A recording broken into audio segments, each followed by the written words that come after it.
குழந்தைகளுக்கும் பெரியவர்களுக்கும் அலர்ஜி வர காரணங்கள் மரபியல் அல்லது ஜெனட்டிக்ஸ். உங்கள் குடும்பத்தில் அம்மா அப்பாவுக்கு அலர்ஜி இருந்தால் உங்களுக்கும் வர வாய்ப்பு அதிகம். இது ஜெனட்டிக் டெண்டன்சி. இதை முழுசாக மாற்ற முடியாதாலும் தெரிஞ்சு வச்சிருக்கலாம். கட் மைக்ரோபயோம் இம்பேலன்ஸ் அல்லது குடல் நுண்ணுயிர் சமநிலையின்மை. நம்ம குடலில் கோடிக்கணக்கான நல்ல பாக்டீரியா இருக்குது. இதுதான் இம்யூனிட்டியை பேலன்ஸாக வச்சுருக்கும். ப்ராசஸ்ட் ஃபுட் அதிகமாக சாப்பிட்டா அல்லது அடிக்கடி ஆன்டிபயோட்டிக்ஸ் எடுத்தால் இந்த நல்ல பாக்டீரியா குறையும். அப்போது இம்யூன் சிஸ்டம் குழப்பம் அடைஞ்சு சாதாரண விஷயங்களுக்கும் அதிகமாக ரியாக்ட் பண்ணும். சுற்றுச்சூழல் மாசு அல்லது பொல்யூஷன் அண்ட் என்வாயர்மெண்ட்.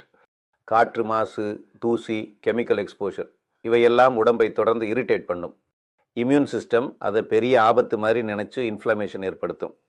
நார்ச்சத்து குறைந்த டயட், ப்ராசஸ்ட் ஃபுட். ஃபைபர் குறைவான உணவு கட் பாக்டீரியாவை பாதிக்கும். அதனால் இம்யூனிட்டி இம்பேலன்ஸ் ஆகி அலர்ஜி அதிகரிக்கும். மன அழுத்தம் and தூக்கமின்மை. நீங்கள் ரொம்ப ஸ்ட்ரெஸ்ஸில் இருந்தாலோ சரியாக தூங்கலைனில் கார்டிசால் ஹார்மோன் அதிகரிக்கும். இதனால் இம்யூன் சிஸ்டம் ஐதர் வீக் ஆகலாம் அல்லது ஓவர் ஆக்டிவ் ஆகலாம். ஆரம்பகால நோய் எதிர்ப்பு வளர்ச்சி அல்லது ஏர்லி லைஃப் இம்யூன் டெவலப்மெண்ட். குழந்தை பருவம் ரொம்ப முக்கியம். தாய்ப்பால் நல்ல பாக்டீரியா வளர உதவும். இயற்கை பிரசவம், தாயின் ஹெல்த்தி மைக்ரோப்ஸ் குழந்தைக்கு செல்ல உதவும். இயற்கை சூழலில் விளையாடுதல் இம்யூன் லேர்னிங்க்கு உதவும்.